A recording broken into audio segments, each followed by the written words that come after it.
orgullo argentino quiero expresar con este recinte que supe heredar, por ser quien no olvida y no ha de olvidar patria, bandera y sentir nacional.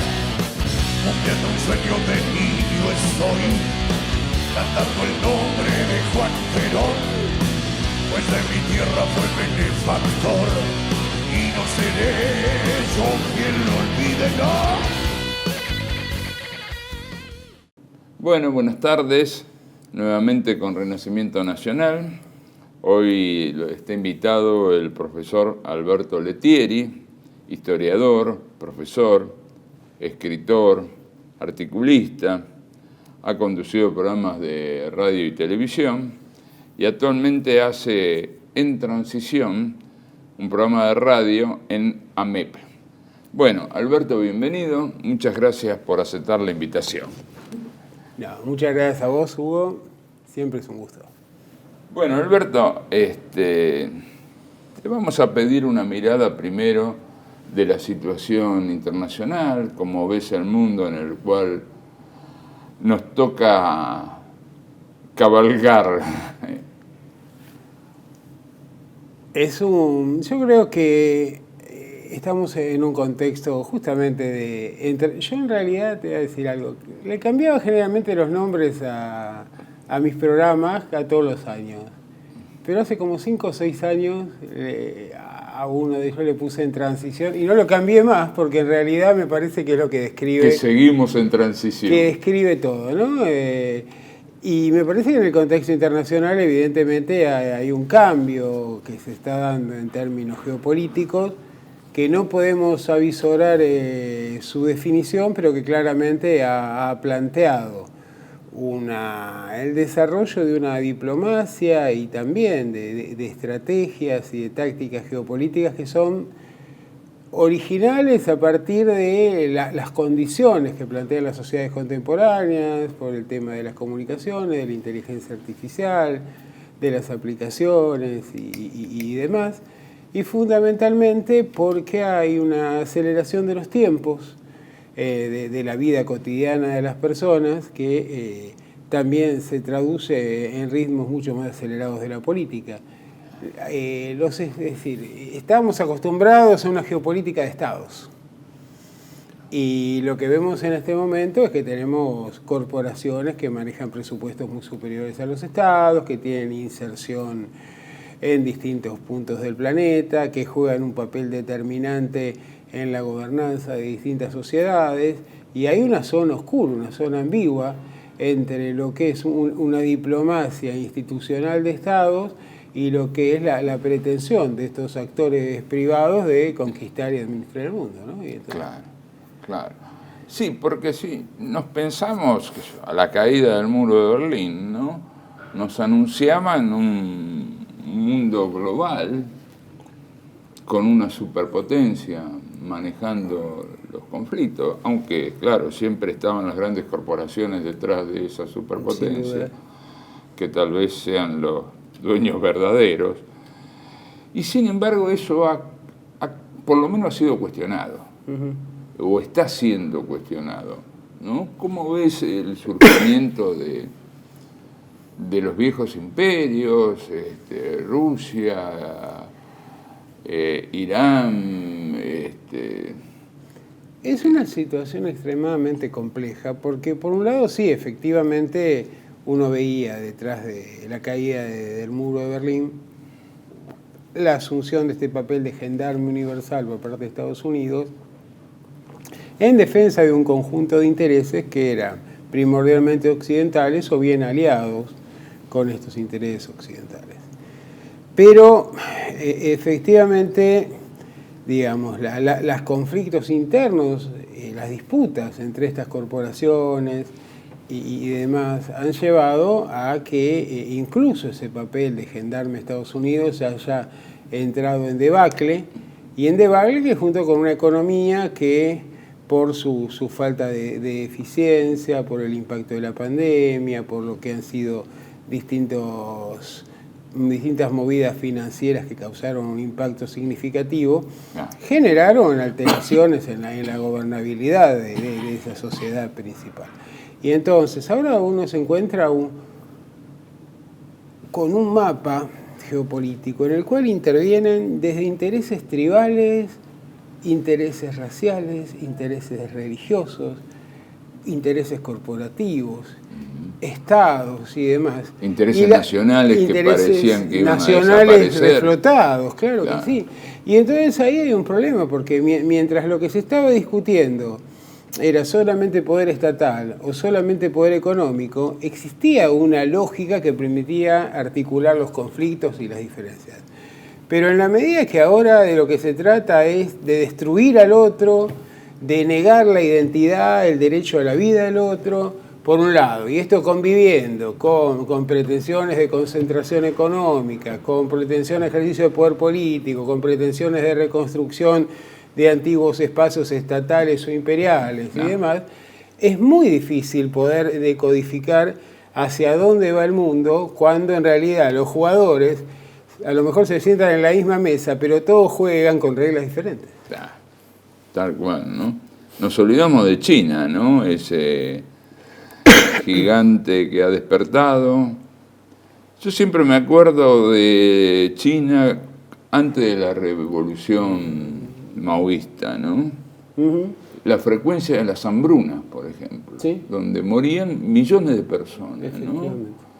Las guerras internas, la invasión japonesa sobre China,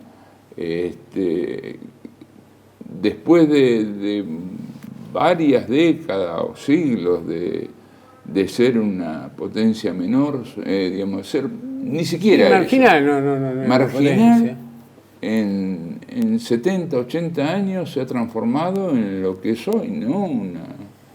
¿Qué reflexión te merece esto? Lo que pasa es que tenemos una medición del tiempo que tampoco es coincidente a partir de todas estas lógicas que decíamos antes.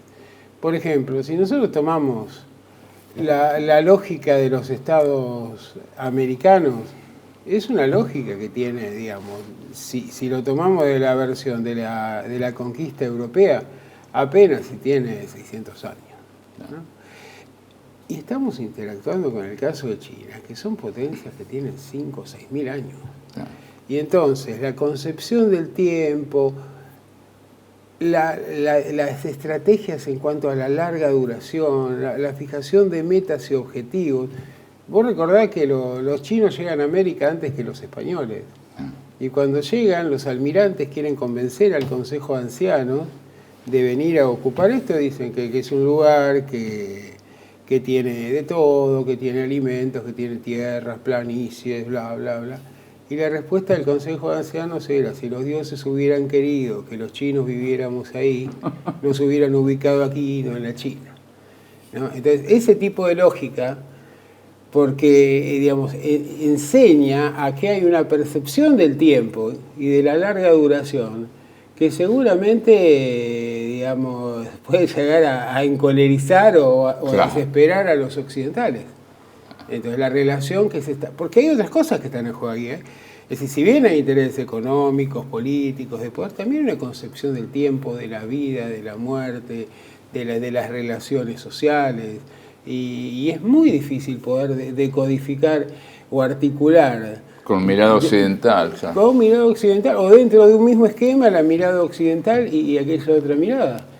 Vos fijate que en realidad lo llamativo es que con todos estos movimientos de derecha y de ultraderecha, etcétera, se ha retrocedido en lo que tenía que ver con toda una agenda en términos de lo que tenía que ver con libre decisión respecto del embarazo, con el tema del aborto, con el tema de las competencias de la mujer y demás, que en realidad, en lugar de que los chinos se acerquen a esa agenda progresista de Occidente, lo que estamos viendo es un retroceso muy significativo en el marco, claro, de lo que son la precariedad económica, la insatisfacción, el declive de las instituciones, la inseguridad respecto del futuro, el trabajo que no rinde como para afrontar una vida digna. Y entonces creo que lo que habíamos planteado desde Occidente como una línea de progreso permanente y que a la cual tenían que adosarse como pudieran el resto de las culturas, ahora lo que estamos viendo es que se empieza a dar un retroceso que es fruto de la precariedad, sin duda, en la que estamos viviendo y que se va a profundizar seguramente en los próximos años. Sí, además como parte de los errores de esa soberbia de Occidente, de Europa, ¿no? Generar conflictos en África y después quejarse que la gente migre a Europa. Claro. Es una cuestión absolutamente insensata, ¿no? O que la mayoría de los jóvenes pertenecen a los migrantes, mientras que los europeos no quieren tener hijos. Entonces se quejan de que Europa está siendo invadida. Y bueno, Yo recuerdo que hace 30 años trabajábamos una bibliografía en una materia que apuntaba a tratar de adelantar escenarios de futuro y hablaba de que para después de 2030 Europa iba a ser negra e islámica. Claro. O que iba a ir avanzando en ese camino. Y lógicamente que sí, porque en realidad por los cambios que se producen en los proyectos de vida, en los proyectos colectivos, en el hecho de la individualización de la persona diferenciándose de sus grupos sociales. Un hijo, desde esa perspectiva, es una carga. Claro. Es una carga en tiempo y en dinero que podría ser invertido, porque también implica el hecho de tener que resignar posibilidades de desarrollo profesional o laboral, sí, implica una serie viajar, sí. Entonces, efectivamente, pero ¿qué es lo que ocurre? Bueno, por un lado, si no hay hijos blancos, el sistema de jubilaciones, el sistema previsional no tiene sustento.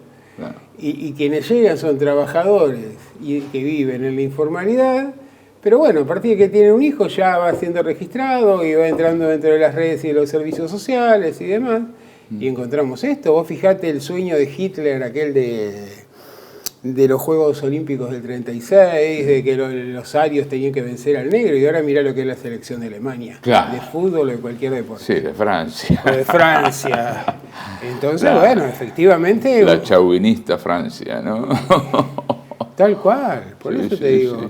Sí. Claramente pasa esto, es decir, siempre ha habido movimientos migratorios hacia zonas más prósperas o que garantizaran la supervivencia. Natural. Y si encima Europa comete el error de autovaciarse, bueno, es lógico, es como aquella película hace unos años de Un día sin mexicanos, no sé si la viste, no, que planteaba cómo sería la vida en Estados Unidos un día si no hubiera mexicanos. Si no hubiera y no funcionaba nada.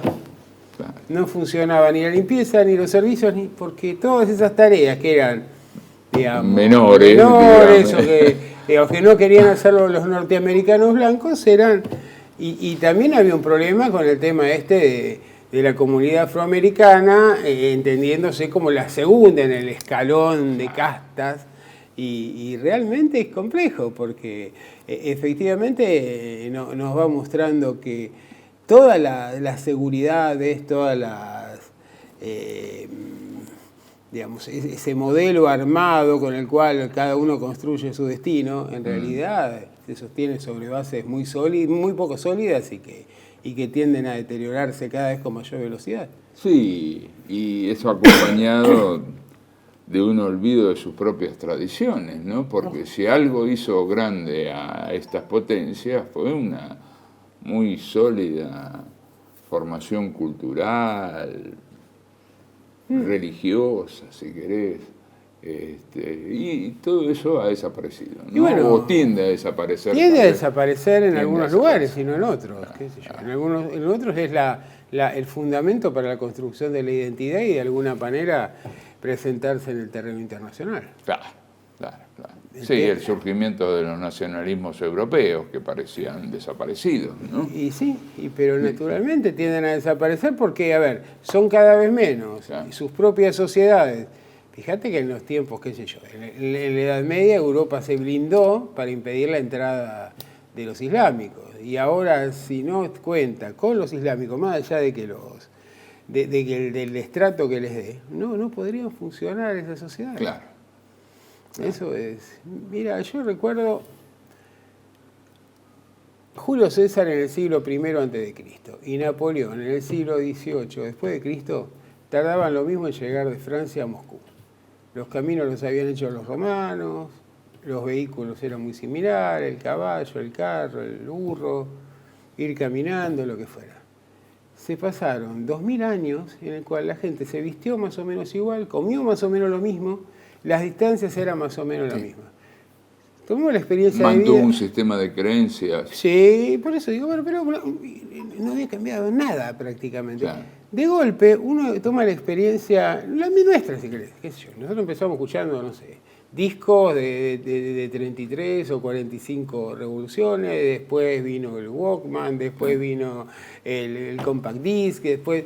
Y hoy escuchamos música del celular. Y ahora no nos hace falta tener el objeto físico para escuchar. Lo que antes era, tengo el disco de tal cosa. Sí. Y vos fíjate que esto es muy interesante porque de sociedades en las cuales el cambio era lo excepcional y pasaba cada miles de años, nuestras sociedades, el cambio es la regularidad y lo que nos sorprende es que las cosas tarden a veces demasiado en cambiar. Entonces, hay que adaptar esa lógica a la vida cotidiana, a las relaciones interpersonales, sumado al efecto que ha generado la pandemia en términos de aislamiento, en temas de ensimismamiento. En realidad, el vínculo más estrecho que tenemos cualquiera de nosotros es con el celular. Es más, estamos en una mesa comiendo y cada uno está con el celular y hablándose entre las personas de la misma mesa a través del celular. Entonces, bueno, es parte del cambio, pero efectivamente creo que esto tiene un riesgo, y el riesgo es que somos muy fácilmente manipulables a partir de esta dependencia que se genera con estos medios electrónicos. Sí, tal cual. Yendo a una cuestión un poco más pedestre, digamos, últimamente todavía hoy en el momento que estamos grabando son las elecciones en Estados Unidos. Uh-huh. No sabemos los resultados, pero se ha hecho desde los medios de comunicación mucha laraca respecto de qué sucedería si gana uno, si gana el otro. ¿Vos cómo ves esto? Mirá, ¿Nos beneficia? ¿Puede haber? Mira, son elecciones complejas por distintas razones, pero en primer lugar hay un Trump que todavía no ha reconocido los resultados electorales de hace 4 años. Entonces, ante una eventual derrota, no sabemos qué consecuencias puede tener en el sistema institucional, si habrá nuevo intento de toma del Capitolio o si habrá algún tipo de movimiento más general. En caso que pierda. En caso de que sea derrotado. En caso de que gane, y bueno, me parece que ahí se plantean algunos problemas, porque Trump ya planteó que va a subir el arancelamiento, que va a incrementar la tasa de interés, por lo tanto va a impulsar la inflación en Estados Unidos. Al incrementarse la tasa de interés, suben los intereses de los bonos, razón por la cual las inversiones, incluso especulativas, que puedan haber fuera de Estados Unidos, en lugar de estar esperando la ayuda como lo hace Milei y compañía, me parece que lo más posible es que haya un proceso inverso de toma de divisas hacia la economía central. Por eso esta anticipación en el caso de Brasil y de otros países latinoamericanos de impulsar una cierta devaluación de su moneda para adaptarse a esto frente a un dólar que seguramente va a ser más caro. Y después, evidentemente lo ha dicho Trump, va a impulsar una guerra comercial con la China y seguramente una política de acercamiento con Rusia para tratar de dividir esa alianza y de ese modo reconocer a Rusia como un par en términos militares y a China como un competidor en términos comerciales. Claro. Sin embargo, vos viste, siempre se ha dicho de los republicanos como guerreros, los demócratas como pacifistas. Sin embargo, en el gobierno de Trump se solucionaron varios conflictos, ¿no? Digamos, por ejemplo, él pone fin al conflicto en Afganistán, a la intervención de Estados Unidos en Afganistán, más allá después de lo desastroso que fue la salida, ¿no? Sí, son parte de esas verdades nunca demostradas, ¿no? Claro. Porque en realidad, por ejemplo, la tesis de que con los demócratas nos va a ir mejor a nosotros, cuando en realidad los demócratas representan a los estados norteamericanos que son competidores en términos de producción con la Argentina. Razón por la cual no hay peor cosa que un gobierno demócrata respecto de esto, y un gobierno republicano siempre busca hacer alianzas estratégicas con los gobiernos argentinos. Sí. Lo otro que yo no creo que el mundo se vuelva más violento. En realidad lo que han llevado a esta situación de violencia al mundo han sido los demócratas. Siempre. Entonces, lo que ha hecho Trump... Me acuerdo de la guerra de Vietnam. Por eso. Entonces, digamos... La inician y quiénes las resuelven. ¿Qué hacen los republicanos? Bueno, tratan de correr el foco del conflicto, tratan de negociar. Una guerra comercial no es una guerra convencional con la China.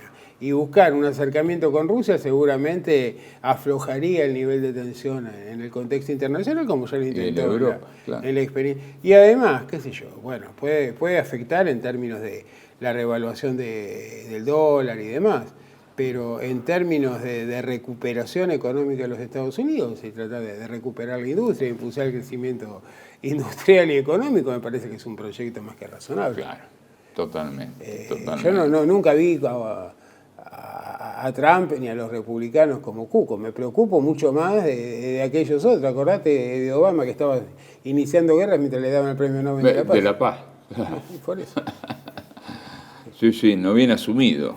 Sí, me preocupa otra cosa de Trump. Sí. En realidad. Lo que me preocupa es el retroceso en todos los avances que ha habido en la agenda de derechos de las minorías, y que ahora ha asumido una posición mucho más confrontativa y negacionista respecto de esos derechos. Y por el otro lado, en el caso de Kamala Harris, que de alguna manera parece encontrar su mayor respaldo en el voto de las mujeres, asumiendo una agenda, digamos, más progresista y de reivindicación y consolidación de los valores, lo cual nos lleva a una situación muy llamativa, que es el hecho de recordar que en las elecciones aquí Milei encontraba mucho más apoyo en los jóvenes de escasa educación y mayor rechazo dentro de las mujeres.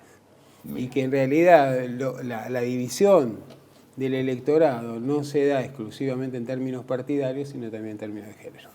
¿En términos? De género. De género, ajá. Mira, sí, es una lectura. ¿Y la situación de nuestro país cómo la ves finalmente? ¿Cómo la sufrís? Aquel que haciendo siempre lo mismo pretende resultados diferentes, solo puede tildarse loco, decía Einstein. Claro. Y yo creo que, bueno, que en definitiva es una... A ver, nosotros tenemos una sociedad que en su historia ha sido pendular. Tenemos gobiernos nacionales y populares que han impulsado en general el crecimiento o el desarrollo económico, y otros gobiernos o dictaduras inspiradas en estos sectores liberales, fundamentalmente, bueno, es un liberalismo bastante conservador, que lo que ha hecho es tratar de apropiarse de los beneficios y fundamentalmente retroceder a una Argentina agraria, sí, sin procesamiento, sin manufactura y demás. En esa lógica de pendular, me parece que efectivamente uno siempre se pregunta hasta dónde se puede sostener este juego del carry trade y este juego de la especulación financiera constante y este dólar a un precio que realmente sorprende, porque en definitiva no es que es un país que genere dólares en la proporción adecuada para sostener esto. Entonces, me parece que es un fabuloso proceso de transferencia de recursos hacia los sectores más concentrados. De acumulación. Lo original que tiene el caso Milei me parece que es el hecho de que estas políticas generalmente generaban rechazo popular y un posicionamiento firme de la oposición. Y no existe ninguna de las dos cosas. Y esto pasa porque la oposición no tiene interés, de hecho se ve desde hace tiempo, en interiorizarse y en salir a defender los intereses de las grandes mayorías perjudicadas, pero tampoco tiene un programa alternativo. Y la sociedad lo percibe, y entonces, lamentablemente, muchas de las víctimas de este modelo de Milei plantean que, bueno, que esta es la única opción. porque no hay alternativa en el escenario. Y de hecho lo hemos visto el otro día con la definición de la interna del PJ Nacional. Claro. Sí, no es que yo piense que Absolutamente. Tele iba a ser la gran renovación, pero de alguna manera era darle la oportunidad al afiliado, por primera vez de que se recuperó la democracia, de expresar su punto de vista, sí, de hacerle sentir que es tenido en cuenta. Sí, sí, absolutamente en juego, en sintonía con lo que el gobierno pretende, ¿no? Por supuesto. Bueno, pero el gobierno, a ver, Milei y quienes rodean a Milei tienen una lógica autoritaria, de élite, digamos, porteño centrista, asociada a Occidente en general, al Gran Occidente, y básicamente una desaprensión absoluta por las grandes mayorías populares y sobre todo a medida que nos vamos alejando de Buenos Aires. Cristina lo tiene lo mismo. Claro. No hay ninguna diferencia. Tal cual. Entonces, si los dos autoritarios, las dos referencias autoritarias necesitan identificarse entre sí para contraponerse y de ese modo, digamos, licuar absolutamente cualquier posibilidad de surgimiento de una alternativa moderada. Entonces, es lógico, por eso uno ve la barbaridad que hace Cristina y que le ha generado un costo de salir a atacar directamente a Axel. Vos tenés un referente del espacio que es identificado por el gobierno y por la sociedad como la eventual alternativa, más allá de lo que pensemos, de si era la alternativa o no la era, pero socialmente identificado como tal, y que Cristina, en lugar de atacar a Milei, se asocie con Milei para tratar de atacar al gobernador de la provincia, y si esa provincia termina siendo intervenida, la cejó al gobierno, y uno se pregunta, ¿es la ambición de poder, de no querer ceder un poder que se le está diluyendo como arena entre los dedos? Porque cuando quiso lanzar el operativo Clamor no le contestó más que la cámpora. Claro. ¿No es cierto? Cuando atacó a Axel, ella o su hijo, vimos que incluso dentro de las agrupaciones militantes del cristinismo, la gente estaba aterrada y no entendía lo que estaba haciendo esta mujer. Es el hecho de querer presentarse a recibir el fallo judicial que va a corroborar la causa de vialidad y que amenaza con poner la presa, planteando que es una persecución al PJ y no a ella. Bueno, en definitiva yo creo que se ha tomado al PJ como rehén, pero el PJ también tiene mucha responsabilidad en haber sido tomado, porque por lo menos de 2012 hasta acá no ha hecho más que resignar posiciones respecto de liderazgos que no tenían nada que ver con el peronismo. Bueno, hacemos un corte, ahí nos está pidiendo el operador y volvemos. ¿Cómo no? TeleV1 se complace en anunciar que estará transmitiendo en su canal TeleV1 Clips valiosos programas emitidos antes de la censura sufrida. El lienzo prohibido, El revés del derecho, Combates por nuestra historia, Disenso, Historias de Malvinas, entre otros que podrán encontrar en este enlace.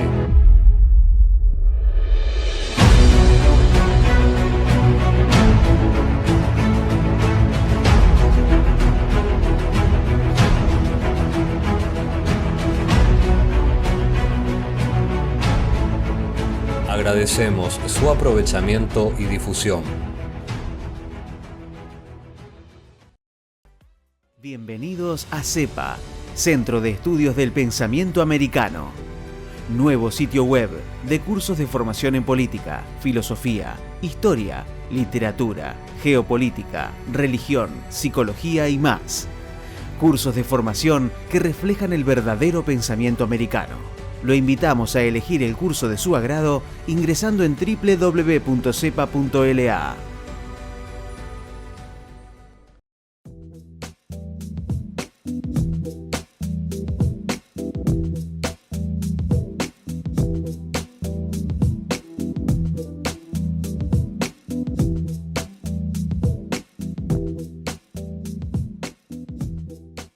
Decir siempre la verdad primero tiene un precio.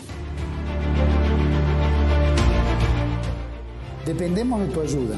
TeleV1, toda la verdad primero.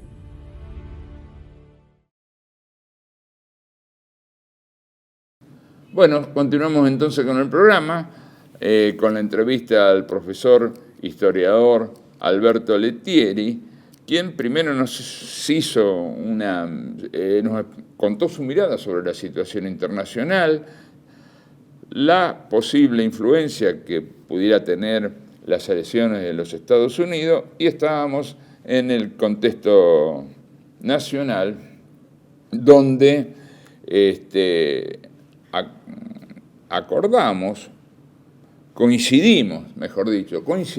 coincidimos en la mirada de falta de alternativa verdaderamente nacional frente a los que se presentan hoy en el panorama político local. Por un lado, el actual presidente, Milei, un hombre declaradamente admirador de los anglosajones y del Estado de Israel, y por otro lado, quien se le quiere presentar como opositora, Cristina Kirchner, que parece no hacer más de que responder a las expectativas de su contrincante. No son la víbora de doble cabeza.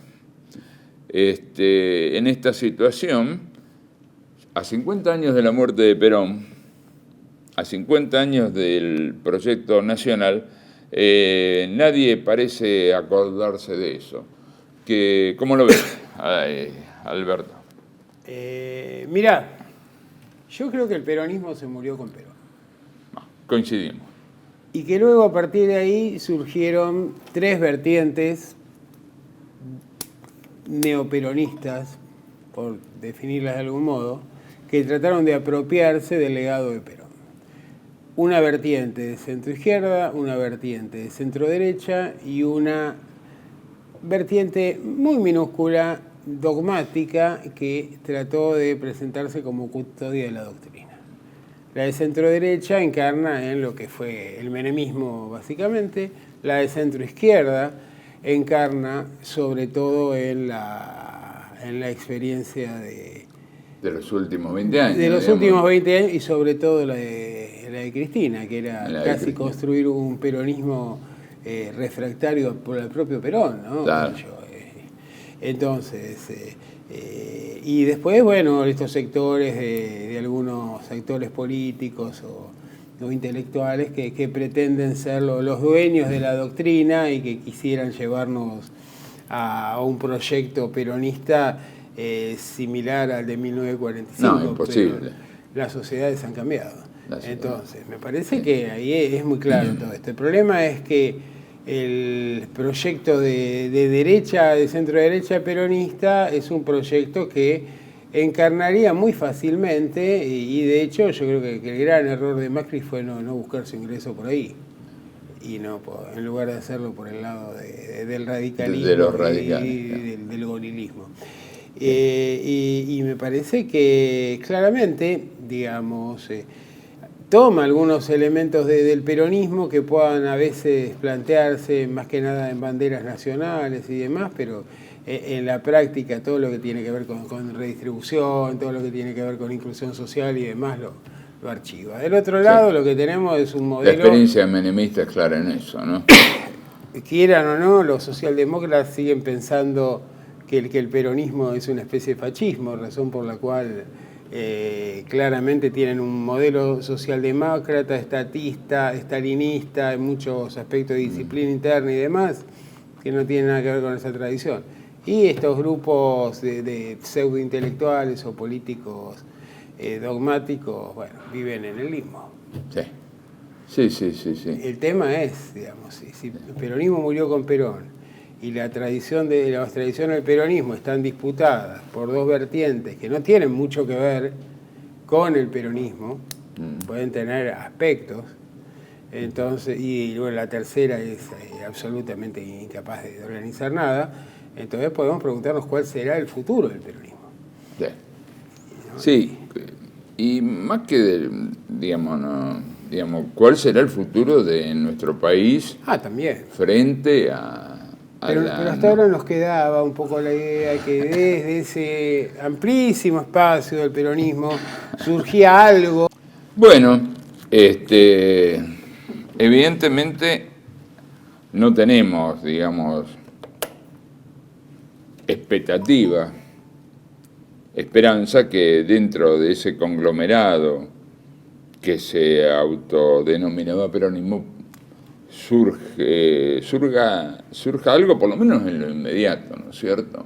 Mira, parece que estamos muy a la intemperie.